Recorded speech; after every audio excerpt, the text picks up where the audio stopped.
Welcome to LOA Today. I'm Walt Easton here with Bill G. and Alyx King.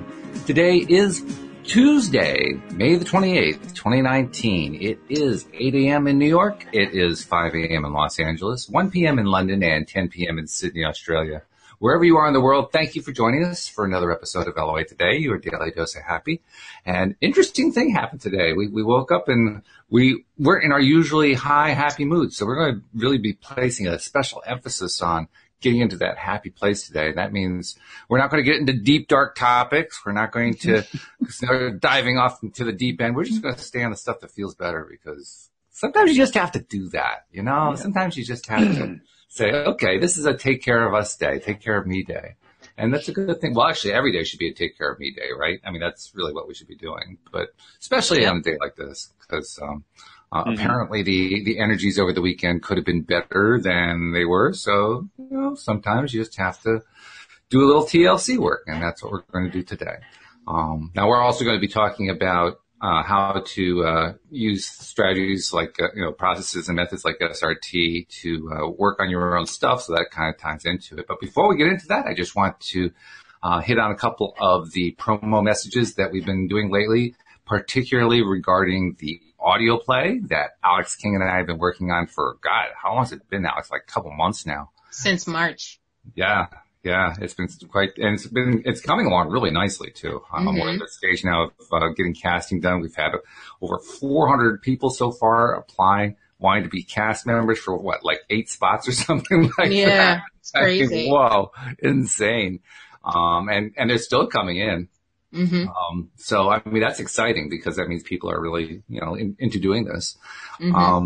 But I also want to encourage members of the audience, listening audience, both live stream listeners and regular podcast listeners, if it's something you always thought might be kind of fun to do some kind of dramatic thing where law of attraction is concerned, you can be an applicant too. Just because you don't have any acting experience doesn't make any difference. I mean, we've had plenty of people applying who have minimal experience. But all you really need to do is just take your smartphone out and make a little 20-second video and send it to me. Walt at loatoday.net is my address, and I'll make sure to get you in. We've already had a couple of our listeners send stuff in, so people are taking advantage of doing that. No reason why you couldn't do it too. And it's not like you have to have lots of acting experience. What we're really looking for is who has the kind of sound that we're looking for each character, and that doesn't, I mean, if you're an actor, obviously you have more voices you can do, so that gives you a little bit of an edge, but you might just have the right edge, the right sound for what we're looking for a character. So give it a shot if it's something you might be interested in. And also I want to, urge people who are not yet subscribers, who might be listening to this for the first time, to become a subscriber, because we do shows 5 days a week. I do five shows a week, and I have a variety of co-hosts, including Alyx and Bill, helping me out. And every show is different. Every show is interesting. Every show is fun.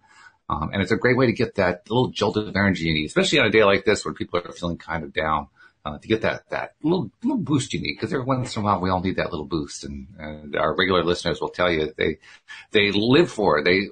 When we changed from doing the live stream on Facebook to now we're doing it on YouTube, listeners were saying, I need my daily dose. Where is it? Tell me where to find the new live stream. So people are liking it, and you'll like it too. So become a subscriber by going to loatoday.net. And when you do that, it will detect what kind of device you use, and it will help you to walk through the steps to subscribe for your particular device. And for people who are listening to us on YouTube and like using YouTube, subscribe on YouTube as well. Again, very simple. If there's anybody who makes subscribing easy, it's YouTube. They have this big honking button that you can hardly miss. It says subscribe on it. And then, of course, once you subscribe, you got to hit the little bell. And Alyx, I always turn that part over to you because you tell that part the best. How do they get the notifications? Well, what you do is you go to LOA Today podcast videos and you hit the subscribe button. And once you hit the subscribe button, right next to it, there's a little bell. Hit that bell and you will be notified every time we go live. And it's just that simple. So yeah, subscribe and share. And make sure you share it. Tell other people too, because that's how. Yeah, tell a friend to tell a friend. Tell a friend to tell a friend. Absolutely. Yeah. That's how more and more people get their daily doses of happy. So there's our announcements for the day, and we got them out of the way. So now we can get on to the business of getting happy. And Bill's been sitting very, very quietly over there. He promised that he was going to be quiet. Alex promised she was going to be quiet. And we're going to see if we can make them a little unquiet today. So. Yeah, that's right. No, we're cool. We're working. We're professional. Working hard. We're professional. Well, and this weekend's been, like I said before the podcast started, it's been a tough weekend, but it's been one that a lot of work was getting done, especially with a number of my clients. A lot of interesting energy going on, a lot of growth happening.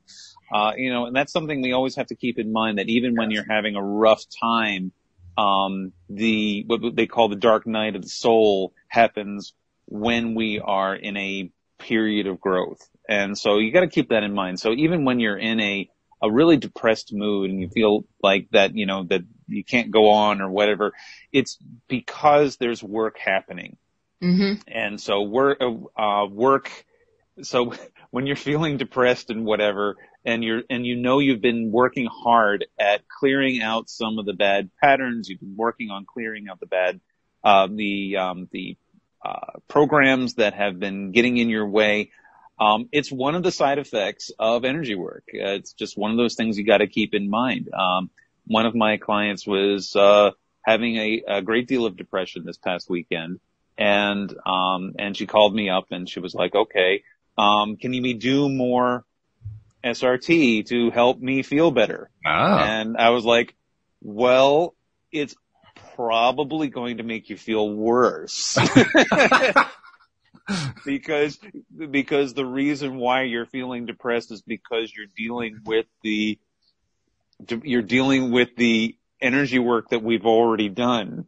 And so we throw more energy work on top of the energy work we've already done. It's likely going to make you feel worse before it makes you feel better. Now, more work's going to get done, and at the other side, you're going to feel better. But if you're looking for a short-term pick-me-up, doing energy work is not always the thing to do. I mean, I do have clients that come to me that they feel better after they receive their first session with me, but usually about 12 to 24 hours after their first session, they have they hit a low. Mm-hmm. And I tell them, this is normal because we've discovered some things, we've cleared some things, but now you're going to experience a low.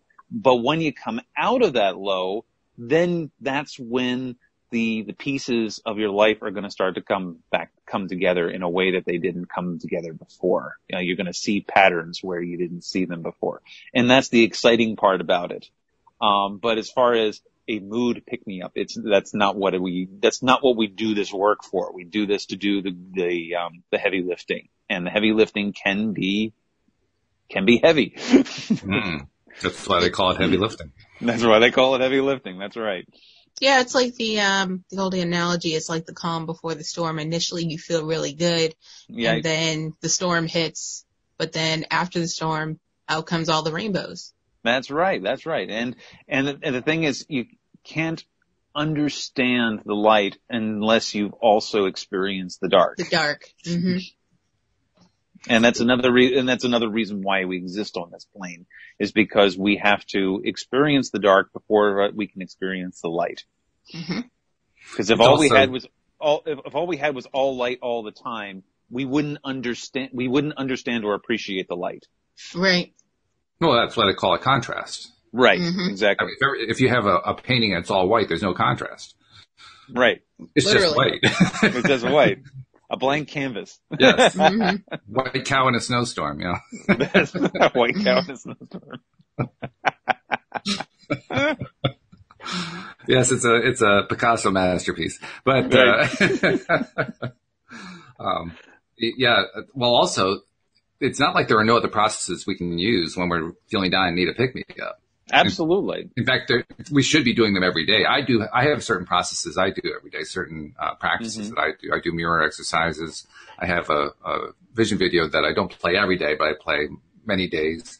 And I also do what Abraham calls segment intending. I'll go through my day, and as you know, I'm kind of taking a temperature of where I am during the day. And if I'm not feeling really good, I'll just take a moment and do something that I know feels good.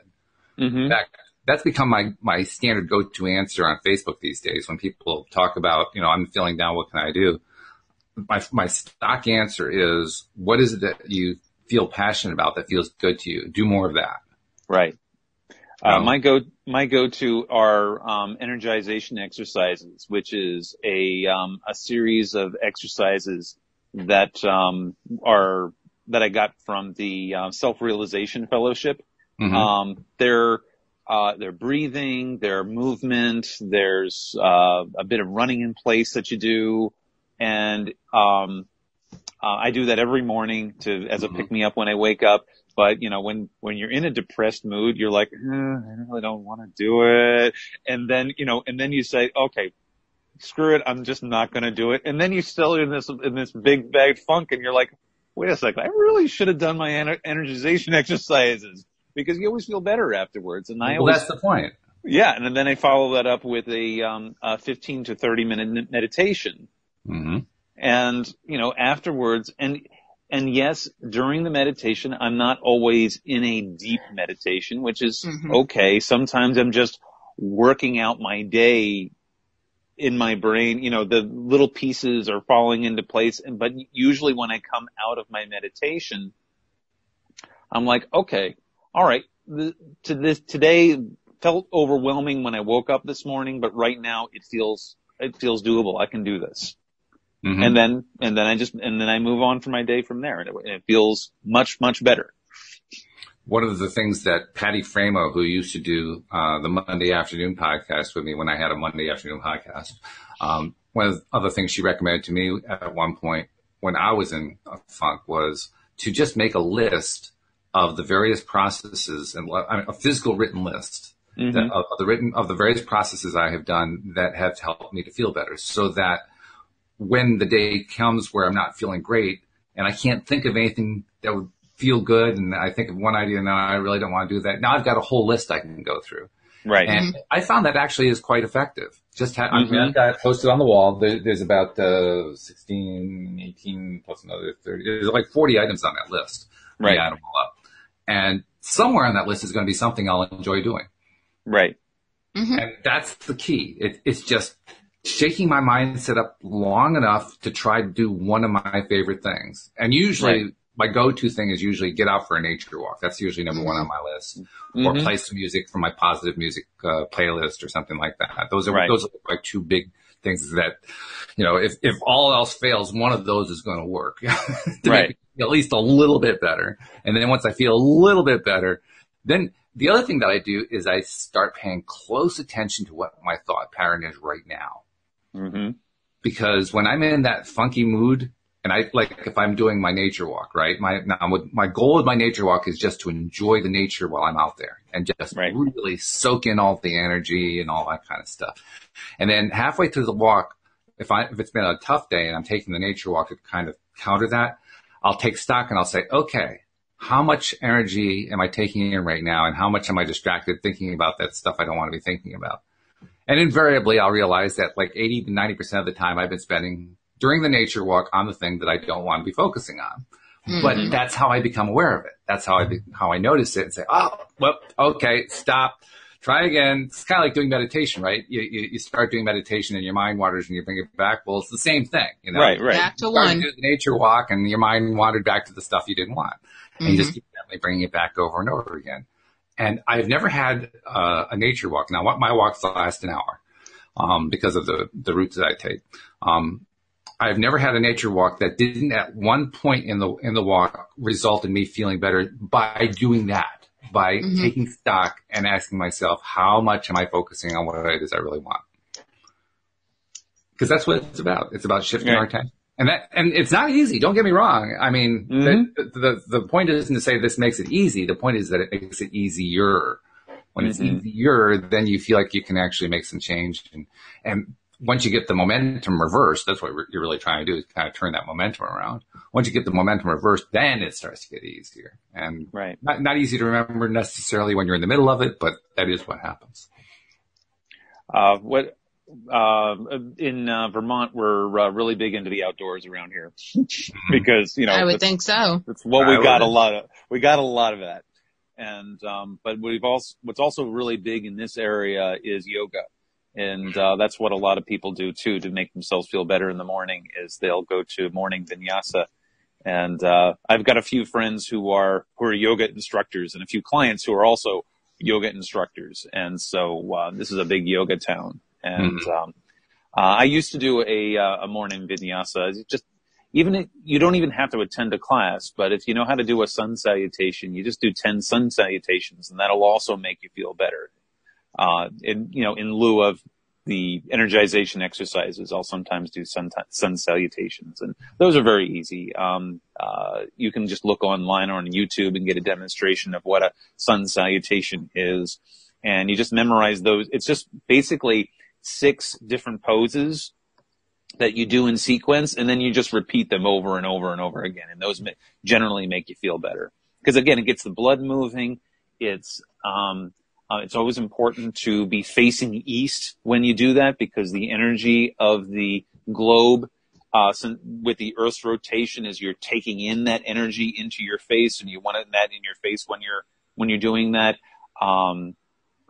Early in the morning is usually best, but you can do this at really any time, and because the energy flowing from the east is always it's fairly constant. So that's also a good way to feel better in the morning. It sounds very similar to what is often described to me about Tai Chi, that you're basically doing that same kind of thing. Right. And I believe you're facing east for that too. Yes. Yes, and I've never done either one, actually, but from what I hear, they're pretty good. Yeah. I like to go on Facebook and complain about how depressed I am, and then ask for good vibes and see what comes my way. Does it work? I'm totally joking. I'm not one of those people. No, good. No. Okay, good. Because that doesn't work. No, it definitely doesn't, and that's my point. Yeah, and true. A lot of people do that. But I did see a meme this weekend that really spoke to me. What was that? It said, if you don't take care of your wellness, you will be doomed to take care of your illness. Yes. Oh, I like that one. That's very true. Yeah. It's one of the things that I have really taken to heart in the last year in particular, the idea that all illness is created in our minds first and foremost. It's a tough concept. I mean, we're so in society today, we are so conditioned to the idea that illnesses happen to us. We catch diseases and things like that. Well, not so much, it turns out. It turns out we did it ourselves. Once again, we can't get away with anything. No, we cannot. There's just one more example about how powerful we are. We are very, very powerful creatures. Yeah. And as a result of that power, boy, I mean, we have the power to make ourselves feel great, or we have the power to make ourselves feel miserable. It's amazing how good we are at this stuff. And then I see somebody posting on Facebook, and I saw a few of them this weekend saying, well, you were heavy on Facebook this weekend. Believe it or not, I think I probably spent a total of 10 minutes, but you might have thought that I spent more time than that. Literally, I didn't spend much more than that. I really didn't. I did comment quite a bit, but the comments take a minute to write, and then I'm off doing something else. I'm not even doing Facebook. Okay. I mean, the way I do Facebook is every once in a while I'll check in, I'll see, has anybody responded to anything that I've talked about? And maybe I'll respond if there's something else there. And then something pops up on my timeline. It's invariably from somebody in a group, and they're complaining about the fact that they're trying to manifest and they can't manifest anything. Nothing is manifesting. And so that was my big thing to respond to this week. And I seem to get a lot of those, not surprisingly, law of attraction. But I was going to say. Yeah. But, and my response was always the same. You are an expert manifester. Look around you. You've manifested everything in your life. Your problem isn't that you can't manifest. Your problem is that you're focusing on the wrong thing.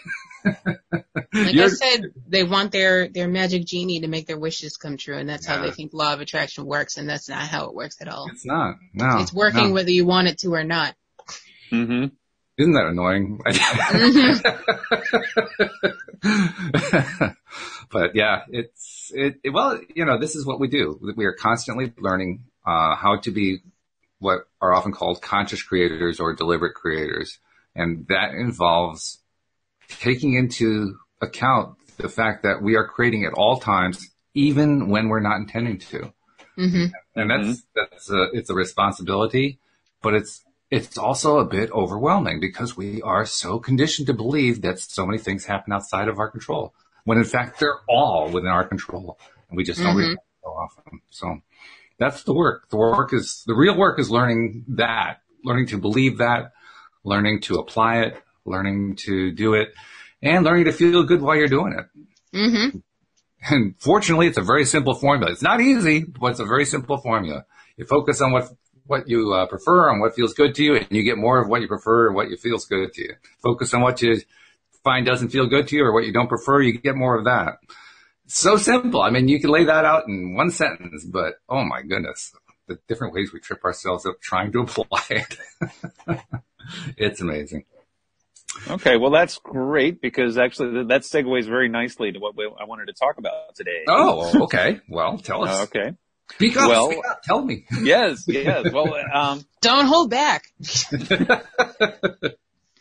Well, what we were talking about for the last couple of weeks is about what blocks us from doing the work ourselves, and actually how to apply this work with yourself, how to do this to you. And after listening to the playback, I was like, my book, Conscious Conduit, actually goes into great detail about how exactly to do this. Okay. And so, we were kind of stammering around and whatever. And,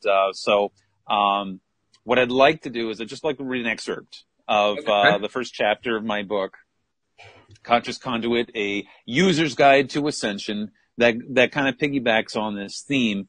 And what the title of the first chapter is, blocks to our prep to work. Okay, because which is what we deal with. When we're not feeling good, that's exactly what we're dealing with. Exactly. When we're not feeling good, that is exactly what we're dealing with. And because right before we start doing the work, we have to we do what is called the prep to work, which is let's connect to high self, let's connect to the spirit and whatever. And there's a whole protocol that you go through. But despite that fact that there's a protocol to go through, some people still get blocked. And you still can't seem to do the work yourself. And we were talking last week about having a buddy, and using the buddy system to help you unblock yourself. But if you don't have a buddy, that's when this really applies here. And so Spirit informs me that there are 3 common issues that block a practitioner's prep to work. And these are 1, discordant energies. 2, final assurance, which is found on chart 25. What I did was I dowsed these. From how I wrote this book is I would be using the charts, and I'd ask the charts, what am I writing about in this chapter? And so it would give me these things, and then we'd come up with an overall theme together, and then I would write it, and then I'd do the editing afterwards. I give you credit. I mean, when I write, if I had to use a pendulum every 5 minutes when I was writing, I'd go nuts. So I got to give you a lot of credit for doing that. Okay. Well, actually, I do all the pendulum work before I start writing the chapter. Oh, okay. All right. Okay. Well, that feels a little bit better. or if I'm writing for a little while and I get blocked, or I'd like, oh gosh, where do I go from here? Then I'll break out the pendulum and figure out where I need to wrap it up. Well, that's cool. That's a good way to do it. I like that. That's a great way to break a writer's block. That's good. Right. And that's actually what I'll be teaching over at the Dowsers convention in the end of June. Oh, okay. So I'll be teaching a workshop on that. Mm-hmm. Okay. Anyway, final assurance and blocks that are preventing high self committee from operating with a new paradigm above radiant love. Okay. So the specific discordant energies that tend to interfere with a practitioner's prep to work are excesses, self-limitation, and ego. If we combine all the discordant energies together, what we generally have is a practitioner who lacks self-confidence that they can make a strong connection to spirit. The ego is the part of us that is firmly rooted in the physical plane of existence, and therefore has a great deal of difficulty seeing anything beyond what it can touch, taste, or smell. Therefore, the ego tends to rely too heavily on sensory input. This tends to lean towards excess. Meanwhile, the ego tends to disbelieve anything it cannot actually experience in a physical way. How we deal with these particular discordant energies is that we must address the ego directly whenever we're doing the work with SRT. We must reduce the influence of the ego to less than 3%. I've said this before. We cannot reduce the ego all the way down to 0 because the ego is still necessary for our physical vessel to operate. So we can't do it to 0, but we can put it to 3%, less than 3%. We can reduce the ego nearly to 0 while in deep meditation, but that requires a disconnection to sensory input, which is almost to the point of deep sleep, which is not practical when we're working with clients, and face it, not many people can actually do that. However, since it is possible to reduce the influence, we can clear the discordant energy so we can get back to doing the work. Okay, so we've talked a little bit about the ego in the past, about how the ego is this, and that's the part that gets depressed too. So when we're in a dark place in our minds, it's because our ego is like, oh goodness gracious, this whole world is just a terrible place, and there's sadness and well, how can anybody operate in this? And this food is really bland, and my body hurts, and my mind hurts, and all that. So what we need to do is we need to reduce that ego. We need to take the ego out of the equation. That's great, but going on here, if simply reducing the ego does not work, then something else is informing the ego to remain strong during the session. Spirit informs me that when the ego refuses to be reduced during the prep to work, then it is likely that some outside interference is influencing it. Specifically, Spirit directs me to dark forces on chart 5. So when we think about dark forces, what Spirit is referring to is the drive we have within us all to seek answers inside what we call dual space, which is the realm of the ego. And when we talk about dual space, we're talking about the perception of right and wrong, good and bad. That is our disconnection with Source drives us to see the world in terms of good and evil, black and white, and so on. The problem, of course, is that duality is an illusion that the ego created due to its inability to connect with source energy. Further, our culture has indoctrinated us to see the world in dualistic terms, which builds up the ego while at the same time it enforces our disconnection to spirit. So, very interesting. Pretty heavy stuff there. Well, it's good stuff because you're hitting on some themes, like again, themes I was touching on this weekend, but themes about right and wrong, about what's good and bad and so forth. And that's where we often go when we're trying to learn this stuff. But it's a cautionary tale because if you go down that road, that's the road to what you're calling disconnect. A lot of people call that disconnect. I don't actually like to call it disconnect just because we never really disconnect. It's more like, the 2-year-old who covers his eyes and says, "You can't see me." It's that kind of disconnect. Right, exactly. So you never really disconnect. But what you end up doing is focusing more on what you don't want, even though you think you're focusing on what you want. That's what's so interesting. Whenever we're thinking about what's right or wrong or what's good or bad, we're ending up thinking about stuff that we don't want. Mm-hmm. It's bizarre because we think we're focusing on stuff that we want. Mm-hmm. But we really aren't. We're focusing on, I really can't believe that person is doing that. I can't believe that does that person ever say anything that's good? Mm-hmm. No, I mean, that's the space we get into, is this space of being critical of others, critical of ourselves. Nothing is ever satisfying. Nothing is ever good. It's always less like, oh, this is something to complain about. And that, it's like this endless rabbit hole. Whereas if we focus on what do I prefer, now it's a different question. Because you can't say, well, people will try, they'll start off by saying, I prefer that person act good. But it's still on the good and bad thing. You haven't actually gotten to prefer yet. showing just how strongly we stay in that realm. But that's what we have to let go of. And it's not easy. It takes time because we're so indoctrinated to think in terms of good and evil, in terms of, right. Well, you got to think of it like ordering at a restaurant. When the waiter says, "What would you like?" You don't sit there and go, "Well, what I don't want is the broccoli,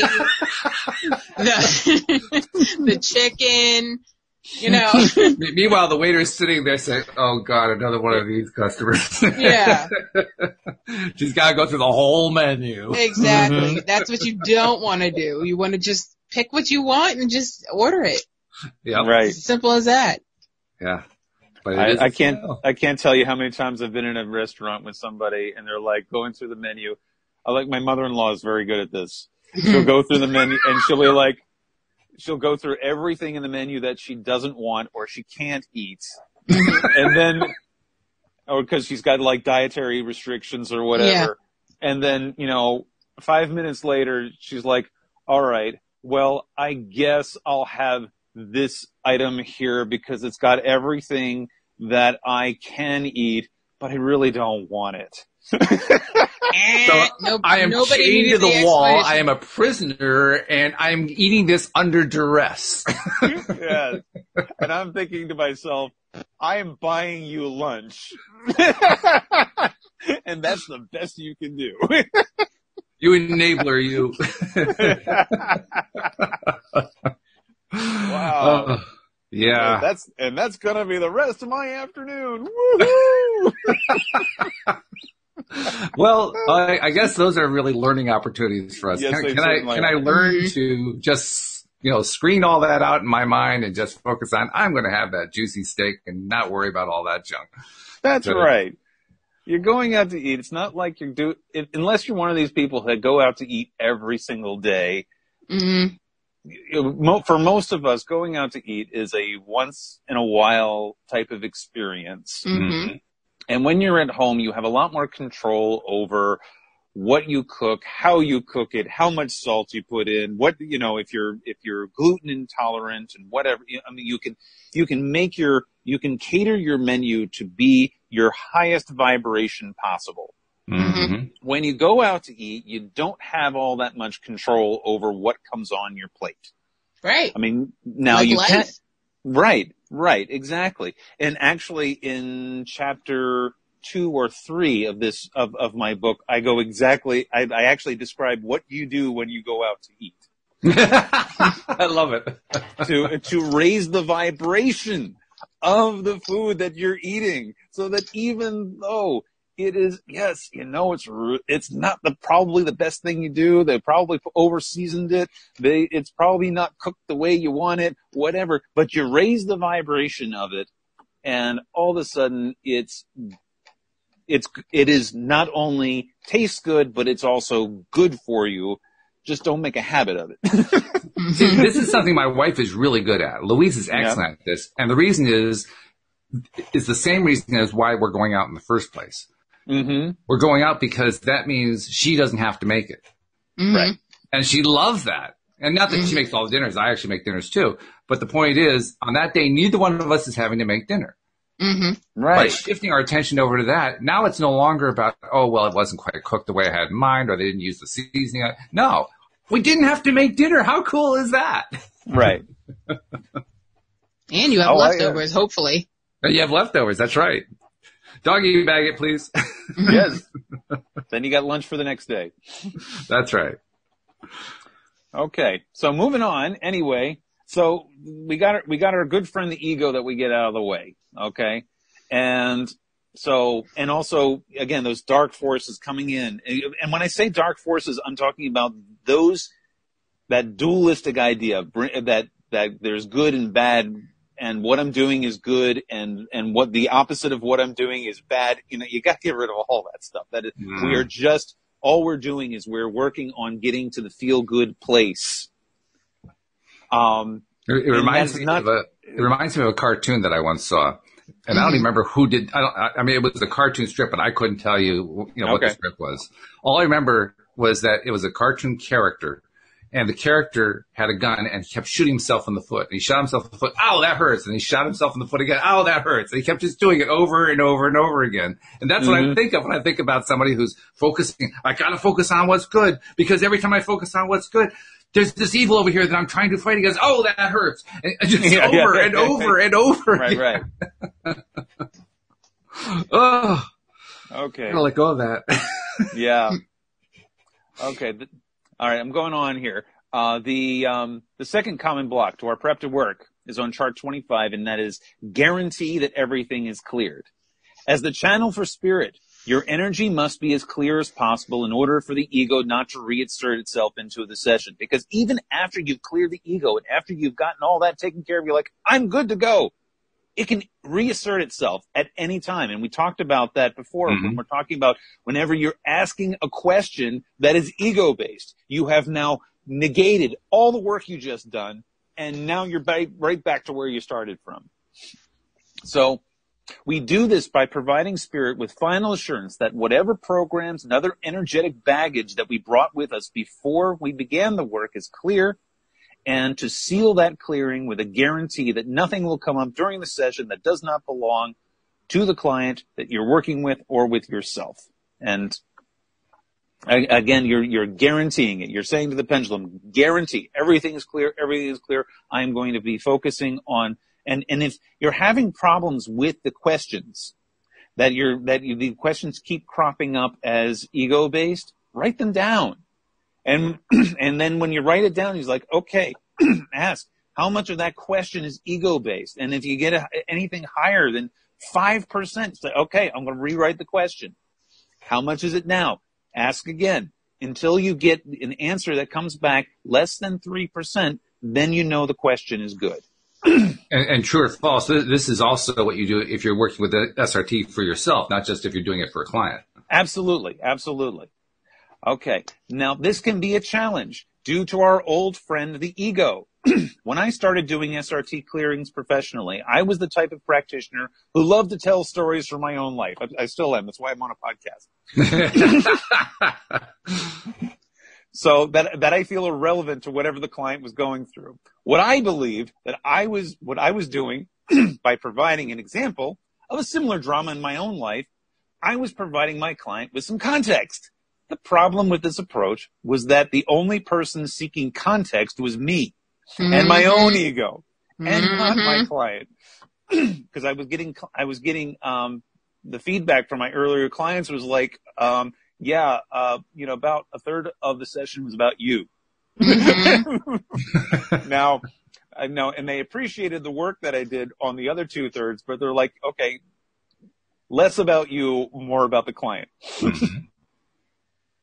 So, let me see, where was I? All I was doing was exploring my own programs that I needed to work on rather than focusing on the needs of my client. While I was not necessarily neglecting the needs of my client, I did end up spending as much time clearing my client's programs as I was clearing my own programs. The problem with this approach, of course, is that your client is paying you to address their programs and issues, not yours. This is true.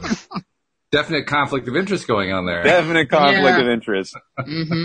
So while there is breath in our bodies, we will continue to have programs to clear. After all, this is the whole point of our physical existence in the first place. However, when you are the practitioner and you're working on a client, it's important that you set aside all of that and put your attention on your client's needs and not on your own, and put your own aside, at least for the time being. Now, sometimes things will come up during a session that you're like, that hits a chord with you as the practitioner. Like, oh, geez, I need to work on that. They say because something that, they don't tell you in training is that your clients are your mirror. Yes. And so you may be working with a client and something comes up during the session that reminds you of something that you're working on yourself. And then you're putting your own ego aside. And I take precarious notes during every one of my sessions. And so what I'll do is I'll put a little note, a little asterisk or a little star next to that saying, you come back to that for yourself. Because the reading that you're coming up with, the charts that I'm coming up with for the client, that's probably going to have to apply to me too. Mm-hmm. And then what I'll do is after the session's over and I got some time, I'll go back over my notes and say, okay, let's explore that. That's a good reminder for everybody, really, regardless. I mean, you don't have to be an SRT practitioner. Right. Any field that you're in. Doesn't matter what you do for a living. If you do any kind of interaction at all with people in your job, and let's face it, 99% of jobs have some sort of interaction with other people. Mm-hmm. Well, those people are going to be in that same role. I mean, they may not be your client like you're an SRT practitioner, but nevertheless, they're going to be that mirror that you're talking about, Bill. Mm-hmm. They're going to be reflecting back to you your own stuff, and your job is to notice when you're doing that. Right, exactly. Mm-hmm. That's actually a pet peeve of mine when I get new counselors or new nurses or what have you, and they don't read my chart or whatever, and they ask questions, and they're like, oh, well, you know what works for me? And I'm like, okay, you clearly didn't read my chart because I've done that, and it doesn't work, or I've been through it, and it's like I feel like I'm not being listened to at that point. So that really gets under my skin. And then now I don't like you because you don't listen. Whereas the flip side, if you recognize the fact that they're mirroring stuff back at you and learn to set aside your own stuff so that you can interact them on the business basis that you're actually there to interact with them about, now all of a sudden they feel like, well, this person likes me. Yeah. This person actually respects me. Mm-hmm. It actually makes the difference between a good relationship, good working relationship, and a not so good working relationship. And for people who are focusing on good and bad, well, how about focusing on that? You know, that way, that gets you off of the good and bad thing all by itself, just because, well, I want to have a good working relationship. And there are plenty of practitioners out there too, especially ones that are very new to the field, and they feel like they found it that worked for them. And then they become, there's an old, saying in religious circles, the converts are the worst. Especially new converts. New converts. Yes. Like, oh wow. And it's great if that's what the client is actually looking for. The client is actually coming to you specifically because you are a recent convert to this particular mode of doing things, or that this is your wheelhouse. This is what you've trained for and whatever. But if you're more of a general practitioner, and you have you're supposed to have a number of different things in your wheelhouse, a number of different strategies. It is very important to read the chart of your client, the intake. Nina does this with every one of her clients. She has every one of them fill out an intake form.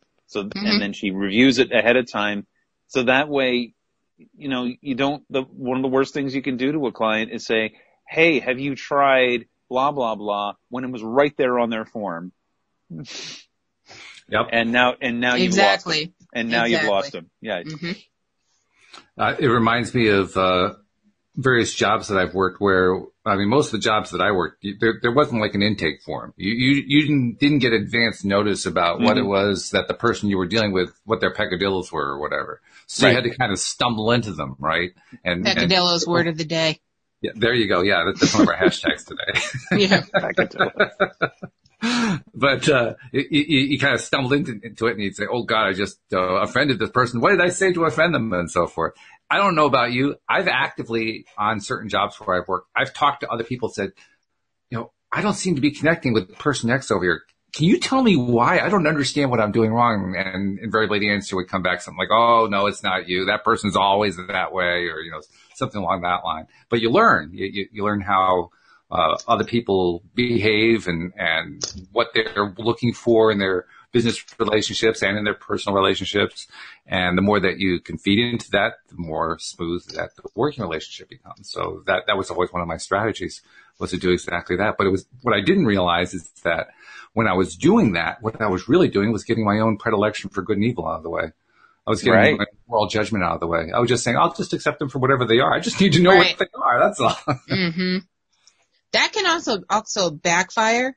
This happened to me recently. There was a new nurse that just inserted herself, and I could tell my old nurse had coached her on my likes and dislikes, and she wasn't very organic about it. So I was like, okay, he talked to you. Like, she came in and she was like taking my blood pressure and what have you, and then all of a sudden she's like, so what's good on TV? Oh, I see you. Mike talked to you. Okay. Yeah, you don't really want to learn this stuff in order to know how to manipulate the other person. Right, I felt manipulated, yes. You want to learn this stuff so that you can interact with the other person and really, truly, humanly interact, not do it in a robotic fashion. Exactly, and that's what I felt. Yeah, you do it robotically. Right. You're setting yourself up. I mean, that's all there is to it. You're setting yourself up. Yeah, it's simple. Listening that's what part of customer service. That's all what customer service is. Correct customer service is listening. Yeah. That's right. Not just listening, but also responding. Yeah. So you're making the person feel heard. Yeah. That's huge. I agree with you. Okay. The third common block to prep to work. We covered the ego. We've also covered the, what was it? The second one was, make sure that everything is clear. And the third has to do with your high self-committee. And this is something that we did with Alyx when we did our very first session, was verifying that the level of the consciousness of your high self-committee is at the highest level. So, and for this, I'll turn to Robert Detzler, and he says this, and this is from the SRT training materials. Verify that the level of consciousness of your high self-committee. So turn to chart 3, ask, what is the lowest level consciousness of any member of my high self committee? Is the level on the first page or the second page of chart 3? Then, because there's 2 pages to chart 3. If the level is anything other than the highest level on the second page of chart 3, well above the words radiant love is printed on the chart, ask Spirit to please clear, remove, elevate, and educate committee members to the highest level on chart 3.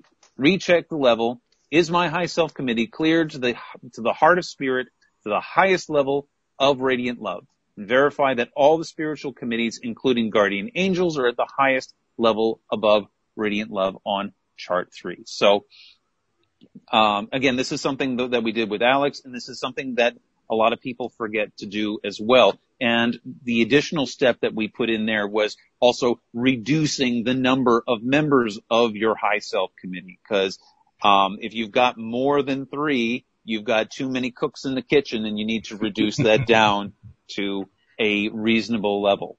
Reasonable being defined as? A reasonable level is anywhere under 3. So, under 3, okay. More than one, less than 3. That leaves your options pretty limited, actually. Very much so, yes. So what happens when you follow the protocol and some or none of your high self committees are able to elevate to the level above radiant love? That's when you have to clear, remove, elevate, educate. Again, you have to just repeat the exercise for as much as possible until you've got the number that you're looking for and that they're all elevated at the highest level. And those are your most common blocks that prevent people from doing that work. And again, if your prep to work if you're consistent with your prep to work, that it's consistently getting strong, that, you check all your things and everything's good, it can go faster. My prep to work generally takes less than 10 seconds because I've got this, the loop this script in my brain. Like, I'm checking this, make sure this, then this all taken care of, boom, boom, boom, it's done. That takes practice. But even because I'm doing that, I can also get lazy. And I can just say, prep to work. And not even checking to make sure that what is going on is, I may be having some personal blocks. I may be having some duality going on. I may be in a bad mood. And all of that is lowering my vibration, or my emotional state is lowered my vibration to a point where I can't do the work very well. And so then I'll go through the entire prep to work process until I get it right. And by the way, Bill gets his prep to work done in 10 seconds. Be prepared if you pick up a pendulum for the first time. You're going to spend a lot longer than 10 seconds on your prep to work. Absolutely. My first time, I think I took a half an hour the first time trying to figure the darn thing out. So now with training, you probably do it. If you're in a class, you're probably learning it in 10 to 15 minutes, but you got to prepare for that. You got to be ready. Actually, when you take the level 1 basic class, you spend about 2 hours. Oh, really? Prep to work. Oh, well, then I guess I was moving pretty quick then. You were moving pretty quick, yes. And I thought I was moving slowly. Well, and that's because you got more than one person in the class too. And some people true, are going to, some people are like, boom, boom, boom, I'm done. What's the big deal? And other people are like, what's a pendulum? It's like when you go to these computer classes, you go to take advanced Excel and there's one person in the classroom like, how do I turn this thing on? Mm-hmm. We actually have that. We have a cleaning lady who comes and does the apartment every couple of weeks. And when she was last here, she was cleaning the office. She always does the office last, and she found my pendulum. And she says, "What's this?" Now she has a heavy Eastern European accent. She has like about 30 words of English. So how was I going to explain a pendulum with 30 words of English? Well, I basically did this with my hands, creating a pendulum motion. She said, oh, and I just kept repeating the word pendulum. But there it is. Yeah. You asked the question, what's a pendulum? She didn't know what a pendulum was. Right, yeah. Right. And it's, you run into, you're going to run into issues. You're not going to be working at 100% every single day. And if you're running, the chapter goes on to talk about what if if you've got members of your high self, you've reduced the number down and you still can't get it to that high level above radiant love, then what you would do is what we call an alpha to omega clearing, which is where you say you're on chart 3 and you're like, okay, where are we on chart 3? Oh, you're here. Let's get this going. Oh, Bill, we lost you. I know. I got a call coming in. I got a call that happens to me in. all the time. There's no way to turn on your do not disturb and then be able to use the conference calling app. You should be able to do that, shouldn't you? There ought to be a way to do that. You should be, but technically this is a phone call, so you can't use your do not disturb. I've been trying to figure it out for weeks. That's really a strange thing. Well, that's a tangent. I won't go there. But all I was going to say is, you call a business, they make answering the phone the last thing. Yeah. Right. They have this voice-activated system to make answering the phone the last thing. Whereas if you have an iPhone or an Android phone, that's the first thing. You have no choice in the matter. Mm-hmm. You just got to sit there and hit decline. Yeah. Crazy. But anyway, guys, I'm going to have to cut short. I said to you before the podcast began, I have a client in crisis. And so that was them calling me, desperately needing my assistance. So I will, I'll let you guys finish up the podcast and, I will see you guys next week. All right. Thanks for the introduction Alrighty. of how to do all this stuff. So thanks. We appreciate that. No problem. All right. Yeah. Well, it's one of those days, one of those weeks where the energy is doing what the energy does. And it's an opportunity to say, okay, how am I going to let go of the oars today? How am I going to just let go and say, you know what? It's all going to work out. It's all going to work. It's going to be fine. Well, I've let go of the oars, but I'm not feeling the it's all going to work out part yet. Well, that's actually letting go of the oars, really. I'm just like, I give up. I'm drifting. Who cares? Whatever happens, happens. Well, okay. That's the process of letting go of oars. So that's good. Mm-hmm. That's a good thing. And, it ultimately does work out. The thing that is hard to remember when we're in the midst of dealing with various crises like his client, both of you were describing to me that you've gone through over the weekend, is that when you're in the middle of it, it's hard to remember what it's like when things go well. I mean, we remember it, intellectually remember it. I mean, conceptually, like, oh yeah, I know things go well, but feeling it, that's the hard part. It's like, it doesn't even seem to exist, but it does. Yeah, because one of my main mantras is everything works out for me. So, but not feeling it. Yeah. On a day like this, that it just becomes a mantra to repeat. It doesn't have any vibration. Yeah, there's nothing behind it. Yeah. And that's the important part is you need the emotion behind it in order to get the boat going. Well, that's part of what the SRT is about, using the pendulum to reconnect, to use the terminology, to that kind of energy. But ultimately, what all this stuff does, I don't care what kind of process we're talking about, it's really just about repeating a thought that, it doesn't have any strong vibration right now, but that's the point of the mantra. It may not have vibration now, but if you can stick with it and just keep focusing your attention on the meaning behind that mantra, you get the vibration back. Yeah. That we have this huge magnet with this terrible thing that went on that we didn't like at all, but we keep focusing on. That magnet keeps sucking our attention. No, you got to look over here. Look at me. I'm the bad thing going on over here. Don't look at that mantra stuff. That's not going to do you any good at all. That's kind of what the struggle's all about. This little messy thing over there saying, you got to give me all the attention in the world. Yeah. Drama's got like middle child syndrome. Yes, it does. And don't say that to PJ because she's a middle child. PJ's the director of our play, and she's also my sister. So I know her very well. Let's put it that way. And she knows me even better. But I was focusing on this concept of how challenging it can be. Just this morning when I was waking up, not that I wasn't feeling bad, but I was cognizant of it. I was aware of it, and I don't really know why I was. Maybe I was anticipating the podcast without realizing it. But yeah, it's really all about it almost becomes a contest of will. Yeah. Who's going to win?